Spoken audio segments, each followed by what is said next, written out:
Well, good afternoon, everyone. People in the meeting room here at Advanced Systems and the people online. We're just getting started here. We have a bit of a hybrid meeting situation, so we have a few people in the room that you can kind of see perhaps through the camera there. But the majority of you will be watching this online, so welcome. I want to start out with giving Eric Raja, the owner and founder of Advanced Systems, a little bit of time to introduce himself, and we'll take it from there. Thank you, Peter. Thank you all for joining us today. Those of you online, if you're wondering why we only have 4 people, you probably should already know the answers. We wish we could have all of you here with the lunch, but because of the COVID, we can only have a few people. We just handpicked a few people to be here so that there'll be a little bit more interaction with our speaker, Peter. Just a few words. I own Advanced Systems. This is our 35th year, I think. And we're actually using the conference room that belongs to A Better World, a charity that I started also 30 years ago. So now I'm in the same building, and this has a bigger space. I want to introduce you to Peter Dewitt. I've known Peter for a long time. We have not only been friends, but we have actually done business together over different things. He has 25 years of experience as a small business person in business, and he faces similar challenges that all of us do in trying to get our message across. There's lots of noise out there. How do we attract the clients that we need? So both of us talked about it one day and said, during this time, why not give some of our clients together a chance to learn from our experience and learn from you as well, the things that's working for you. So that's why we put this workshop together. And if you need more questions later, I'm sure there'll be time for that. And Peter actually owns Edge Marketing, which is a website, digital, print even, Better World, and Advanced Systems uses their service a lot for these kinds of things. So with that, I want to welcome all of you online. Thank you for joining us, and also to welcome Peter to take us through how to market your business online. Thank you very much. Well, thank you, Eric, for that kind introduction. I really appreciate the relationship we have, and yeah, like Advanced Systems, a great Central Alberta success story, IT company, and their slogan is we make IT personal, or we take IT personal, which is really important for small businesses. So again, I have to divide up my attention to the camera and the people in the room. So we want to spend some time this afternoon to talk about small business marketing, and in particular digital marketing, which is a really important part of your small business marketing approach these days, of course. So a few housekeeping rules. As you can see, we have asked everybody to switch off their microphone for now, and even their video. There will be a time after the presentations for questions, and then we have somebody moderating this, and she will actually switch on the audio for you, or you can do it yourself. We love to make this an interactive event and answer most of your questions, hopefully. Thank you, everybody that sent in their comments already. Like, we had one question in the sign-up form about one of the biggest struggles or hurdles that you run into when it comes to your online marketing. So it has really helped me to kind of focus my presentation, hopefully. And even if I don't get to answering some of those questions during the presentation, I'm more than welcome to ask them again, or I'll try to cover them, when we get to the Q&A session. So that was a little bit of the housekeeping, I guess. So again, the overview of this presentation is on the screen right now. So the first thing we're going to talk a little bit about, well, like, why is my marketing not working? And as a matter of fact, we get a lot of people in our office, and they are generally, either frustrated or even overwhelmed with the different choices that they have for marketing their business in general, but especially when it comes to online marketing, digital marketing. So if you If you feel guilty about your not having enough of your things in order on online marketing, or even you're stressed out about it, it happens to us a lot. Like when we talk to people, I just want to put you at ease, because you're probably part of the 98% of small businesses that are facing challenges when it comes to the marketing in general, but especially with the digital marketing, because it's relatively new and it's a very, very confusing place out there. So I want to talk about that a little bit. Then how do I get started? And again, if we run as small business owners, we lead busy lives, so we have a lot of things to worry about already. And when it comes to our digital marketing, a lot of people are asking the question, well, where do I even start? It seems so overwhelming. I don't even know where to begin, right? So hopefully we can kind of bring that back a little bit and focus on the most important things first, and take baby steps toward the ultimate goal of having your digital marketing system in place. But again, don't feel overwhelmed. Don't feel bad if you don't have all the answers. This is a work in progress for most of us. And it's just a matter of educating yourself and taking the time to actually take those baby steps instead of just hiding away from it and not trying to deal with it, because that's, of course, not a very good strategy. So I'll be talking about a 4-step digital marketing plan, like a simplified version that we are using for our clients as well. So I know it works, and it could work for you as well. And then the third portion will be the Q&A. So the first thing that I would like to talk to you about, and a lot of these things you already know, so I'm not telling you necessarily anything new, but one of the frustrations that people come to us with is, well, my marketing is no longer working.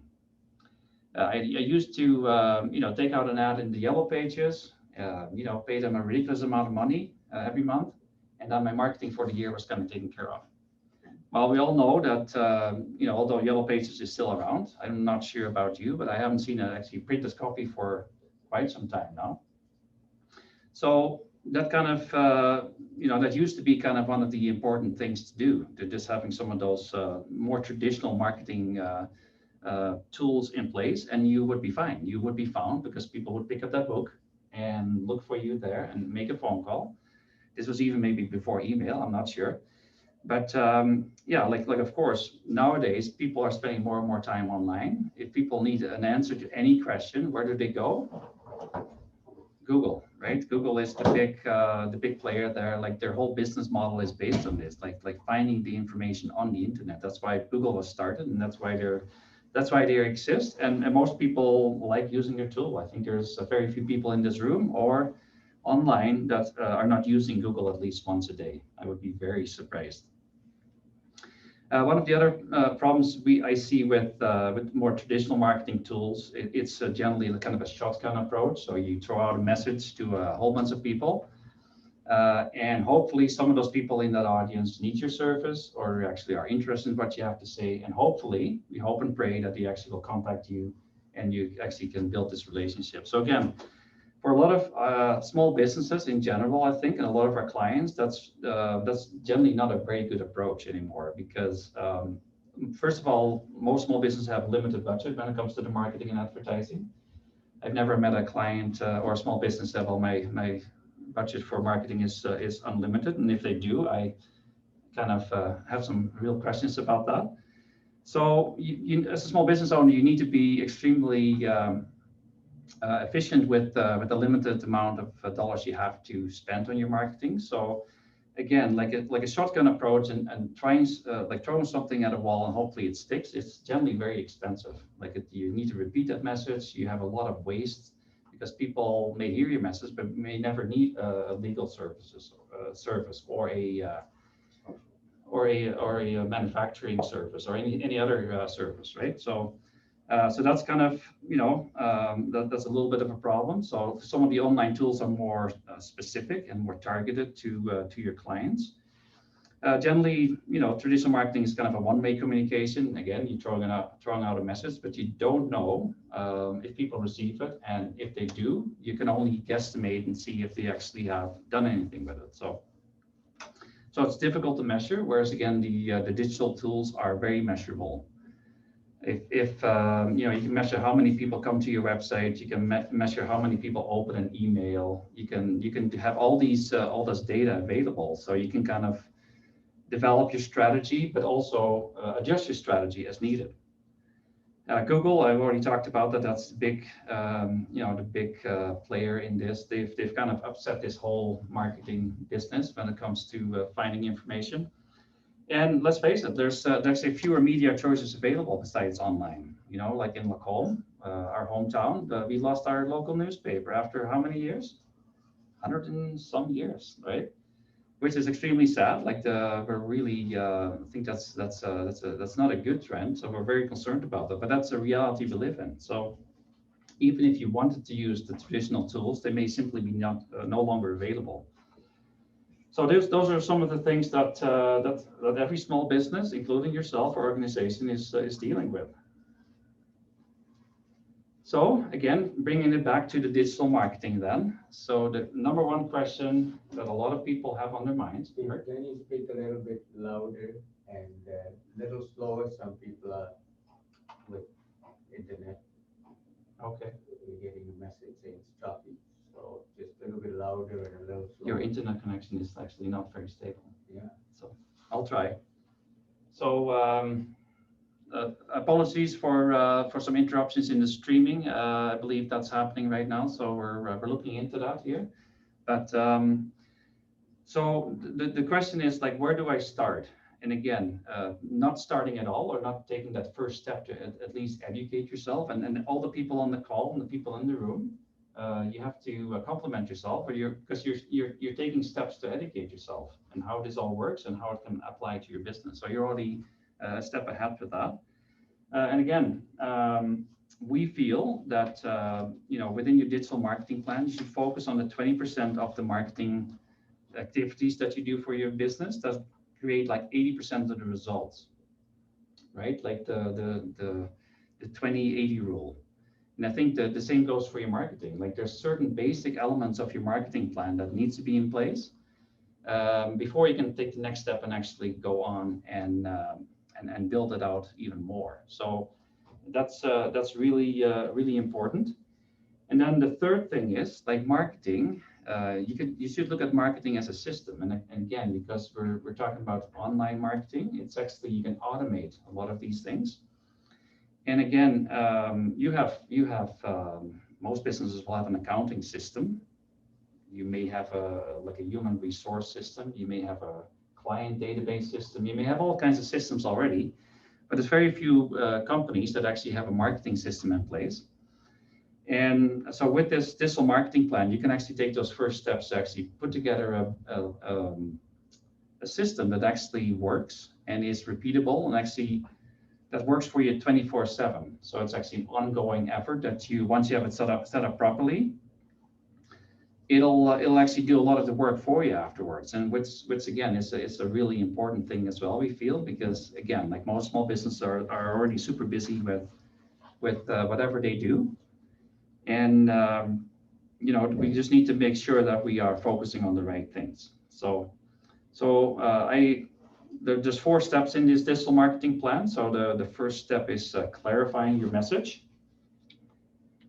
And that's I'll go more in detail about that in a moment. The second step is a lead generating website, we call it. So not only a website, and it's pretty clear that every organization probably either has a website or is working on a website. So that's still a very important part of your overall marketing, of course. So it also needs to generate leads, which means gives you more business, right? Like if you have a website that nobody ever goes to, or you don't get any results out of it, then what's the point really, right? So step number 3 would be attracting visitors to that website. And we have we'll talk about some tools and some techniques that, again, we kind of try to prioritize them in order of importance that I think a lot of small business clients could start with instead of feeling overwhelmed and having to do everything at once. And then the step 4 is lead nurturing and sales conversion. Now, we actually had a webinar about this last week or 2 weeks ago. So some of the people on the call, you already learned about it a little bit more, but we'll touch it on again because that's really important as well.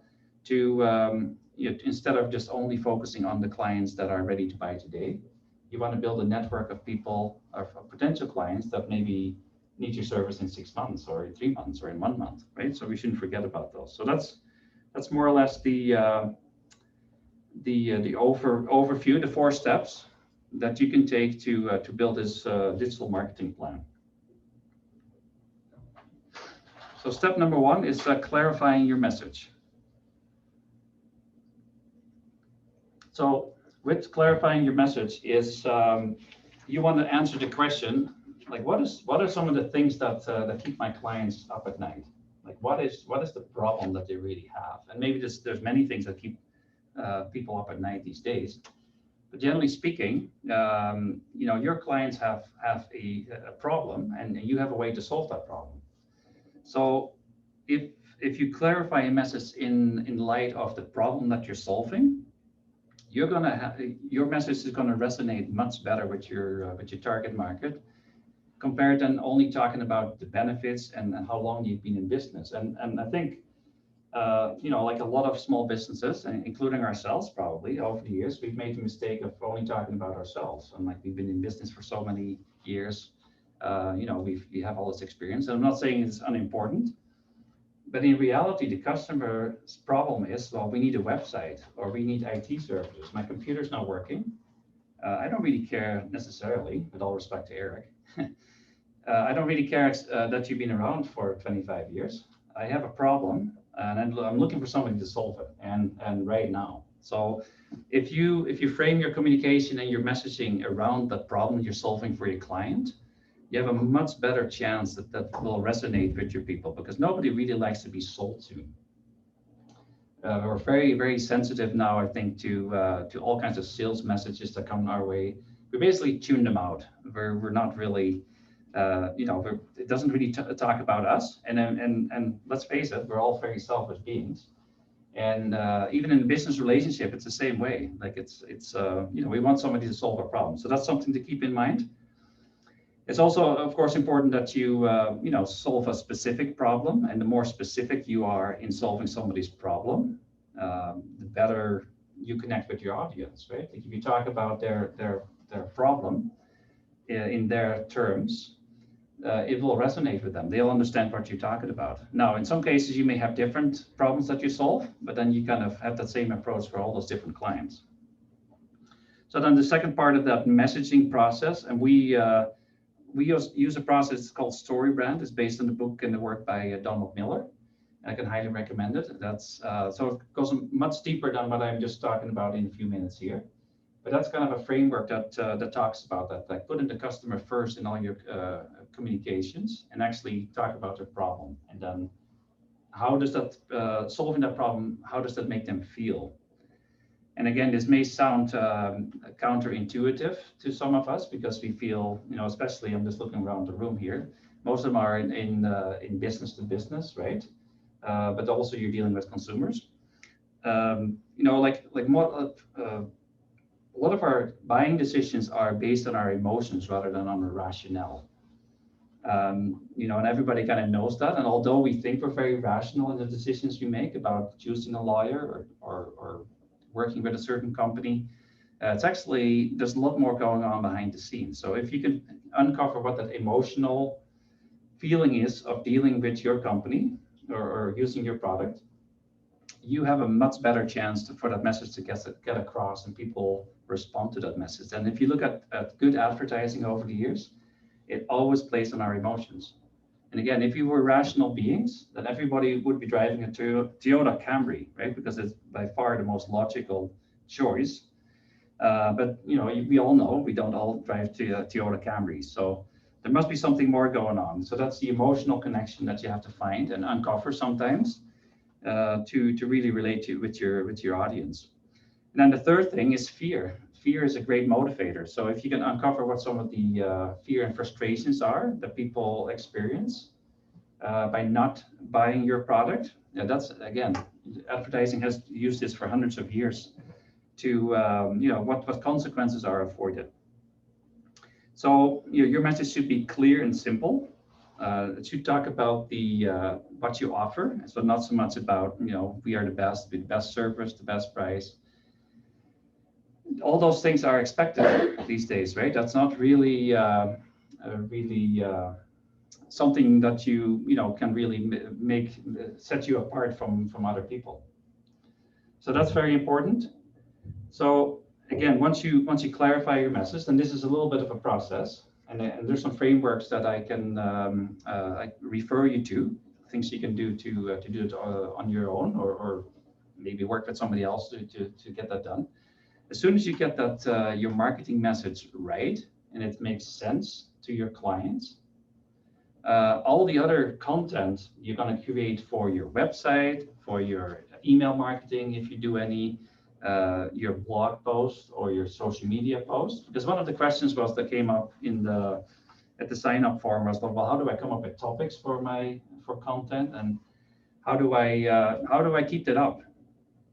How do I keep creating content that's relevant to my clients without stressing myself out? So I think one of the answers is if you have a clear message what you are all about, your product or service is all about, you can use that same message over and over in different forms, in different ways of talking about the problem that your clients are experiencing. So again, we'll talk a little bit about social media later on as well. But again, setting this foundation for your messaging is so important in your overall marketing. So that's the first thing that you need to take care of. And then as soon as you do that, then the next steps kind of follow in place as well. So again, the 4-step process, it's very important to put them in the right order, like go through them in the right order. I kind of forgot to mention that earlier, because a lot of people, and again, we're entrepreneurs, we're business owners, we always want to go into action mode, right? Fix something or build something, or that's natural. But when it comes to this, to your digital marketing, I see a lot of small businesses jumping on the latest tool or the latest social media platform without giving any thought into why they're there and what message they have for that platform, even if it makes sense to be on some of those things, right? So that's really important. So in the words of Donald Miller, if you confuse them, you lose them. And it's so true. I mean, people have only a split second when it comes to your website, for example. They only have a split second to actually look at or read what's on there and see if you're actually somebody that they are interested in pursuing. So it's the messaging is extremely important. So then the second step is like a lead generating website. So again, some people ask us once in a while, well, it's 2020, man. Like, do I still need a website? Everybody is on social media, right? So we do get that question occasionally, but in essence, it's your website is still your online, the cornerstone of your online strategy, right? Like if you don't have the website, like all the traffic that's happening to your company, most of that will actually come through your website when it comes down to it, especially converting them to actually making them into buying customers. So some of the things why you still need a website in 2020, we believe. So I'm open to push back from anybody on that. You need to be there because Google needs to have something to index, and if you want to show up in the searches, if you want to show up online, you have to have something that Google can refer to, and that's generally the website. If you send people to a Facebook page, and people that are searching do not have Facebook, they're out of luck. They cannot actually see your information, which maybe some people don't realize, but that's a missed opportunity. So for Google, Google's whole business model is based again on indexing the information in the world. So where does that information live for your company? It's probably your website. Now, the other nice thing about a website is you actually own it as well, whereas a lot of the content, as everybody knows, on social media platforms, you actually don't own it. So this is a piece of property that you own, and the better you have this taken care of, the more likely you are to be successful because you actually have ownership of this.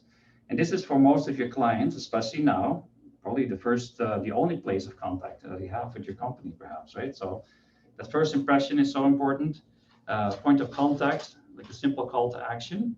And then the third reason why businesses should have a website is to generate leads. and we'll get to that in step 4, a little bit more detailed. But if your website doesn't get you any new clients, and of course, looking here, it's somebody from a public library. So in the not-profit world, it works slightly different, but it's also very much the same, right? So you don't talk about conversion, but you still talk about promoting your costs and dealing with your members and all that, right? So it's very, very similar. So for businesses, like a lead generating tool, such as like a downloadable PDF or like a free webinar, right? That Eric is presenting today, or anything it can be such a valuable way to actually generate more leads, getting more people interested in your business, and actually know who they are. They actually have a name instead of being somebody that's out there, right? So that's in marketing, that's really, really important. So yeah, again, I don't want to belabor too much. Most of the people have websites, so have a look at that from time to time. Make sure that it's still on the right track. Have great content that's valuable for your clients, and not just, and again, not just about you, but actually about the problem you're solving and how you solve it. It needs to be extremely easy to use, right? So the navigation is very important. People have very, very limited patience with clicking through anything or doing anything like that. And mobile friendly, and that's of course a given, because we see up to 60 or 70% of traffic to websites strictly coming from mobile devices. So you want to make sure that you have that taken care of as well. So then the next step is, okay, so we've clarified our message. We have built or maintained or updated a amazing website that's really gets us a lot of new clients. It really does its job. So now the third step is to actually, we have to attract visitors to this website, because that's what this was all about, right, so far. So there's 3 essential digital marketing tools that I would like to discuss today. So that's the paid online advertising, the local SEO, the search engine optimization, and then the third leg of that is social media. So all 3 of these topics could easily be put into a hour-long webinar by themselves. So I'm just going to scratch the surface. And actually, for the ads clients that are on the call, we've already tackled some of those, and we'll continue to create more of these trainings on that. But these are 3 very practical tools that every small business should at least look into. And again, what I would recommend is just taking baby steps instead of implementing this all at the same time. Figure out what makes most sense for you, and then actually start implementing one of them instead of just waiting till you have everything lined up, because it can be very, very confusing and very, very overwhelming. So I want to get you from not dealing with this because you're overwhelmed to a state of saying, well, okay, this is a tool that I can do, that I can implement. I have enough resource and time for. Let's start here, and then kind of build from there as well. So again, we put them in order of a typical scenario that we believe small businesses could benefit from. And there's a reason for that. Like, for example, like the paid online advertising. So that's buying the ads on Google, again, based on the search terms that people are typing in.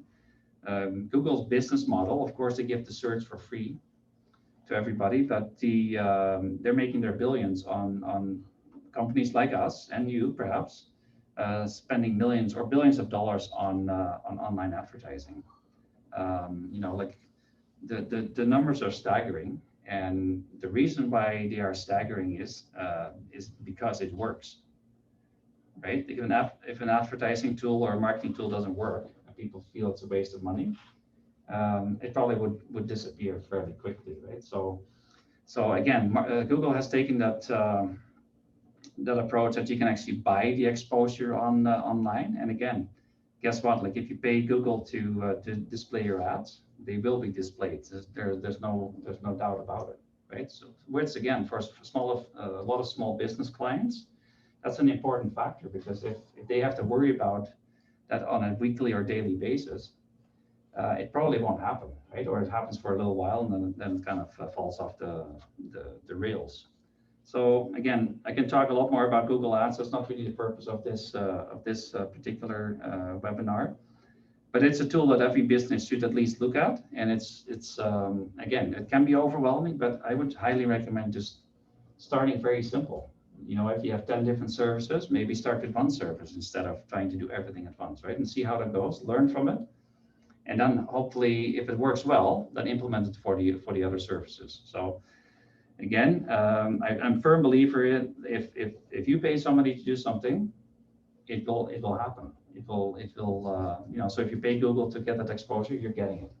Whereas for example, with the SEO, with the more organic results, you just have less control over this, right? So then the other thing is Facebook advertising. Again, Facebook has billions of subscribers. So for you as a company to actually have a Facebook presence that is relevant and you really stand out, is getting more and more difficult, right? Because every second there's thousands of posts that you are competing with. So for you as a business is organically posting those updates and valuable information, perhaps, it's really difficult to compete. So unless you pay Facebook again to either boost your post or actually have an advertising campaign. So again, if you pay somebody to do that, then actually it will happen. So then the second thing that small businesses should look into or start doing is it's called local SEO. So that's again the search engine optimization. Now it seems like a very difficult term. It's really not that difficult. It's basically talks about if you are a local business, and most of us are, how can you make sure that your business shows up when people are looking for you online, right? So that's that whole the strategy around that. So Google My Business is a free service that Google provides for each and every business. Even if you've never heard of it or never claimed it, you more than likely have a profile already. But what you do with that profile is really important, because the Google My Business profile accounts for about 30% of the authority that your website will going to get, so your business will get. So again, that's something that you need to take care of.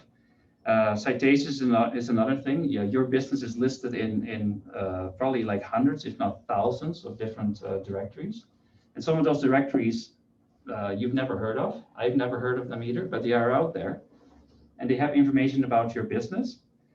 And Google, like human beings, may actually not even use some of those directories, but Google does, right? So if you can make sure that your information is correct in all those different platforms, again, you have a bigger chance to rank higher in the searches, which is, how important is that for small businesses? It's super important, right, for most of us.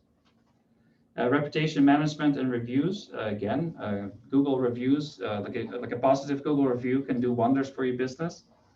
A negative review, if you don't take care of it, actually can be very detrimental, right? So again, you need to start thinking about managing some of that.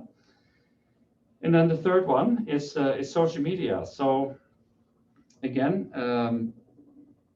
like social media, the rule of thumb is you have to go where your clients are at. So if you are a more industrial business, maybe you sell business to business, LinkedIn may be a very good platform for you, right? Whereas if you have a restaurant or like a library, Facebook may be the best place. But regardless, you just need to figure that out and see where your clients are at, and of course you need to have a presence there as well. So social media provides a personal connection with the brand, and a lot of people like that. They can ask questions, they can share stories about dealing with you. That gives you social proof. So if you have a good experience with the business, some people put nice things about you on online. Again, to bring back the commitment that you have to have for social media a little bit. And again, I'm talking about small businesses that have limited time to do this. We recommend using evergreen content, it's called. So it's really valuable content that actually has a bit of a shelf life instead of something that you post on Facebook and it expires in 30 seconds, right? Again, it's really difficult for a small business to keep up with that. So that's one strategy that we can recommend.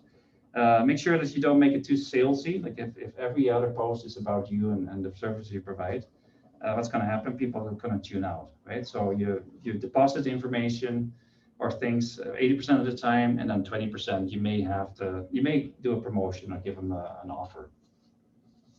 So content calendars are helpful to manage this whole area. So you're planning this like 3 or 6 months in advance instead of always feeling under the gun. Well, we gotta put something on Facebook here today. So who's gonna write it? How's that gonna work, right?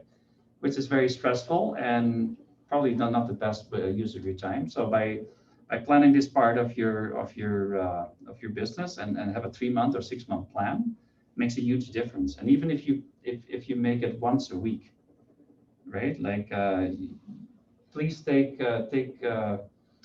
be sure that you don't overextend yourself because it can drive it can drive you crazy, right? So keep it simple. That's kind of the rule with social media. So again, I want to leave enough time for questions. So I'm not going to spend a lot of time on this. Again, this was presented last 2 weeks, I think. If anybody that wasn't part of that wants a link to the recording, by all means, I can send that to you as well. But it talks about the fact that a lot of small business owners are always focusing on the 3% of the people that are ready to buy today, right? Like we want to seal the deal, want to close the deal, and we should. I'm not saying that we shouldn't go after those clients, but in reality, there's probably another 37 or so percent of people that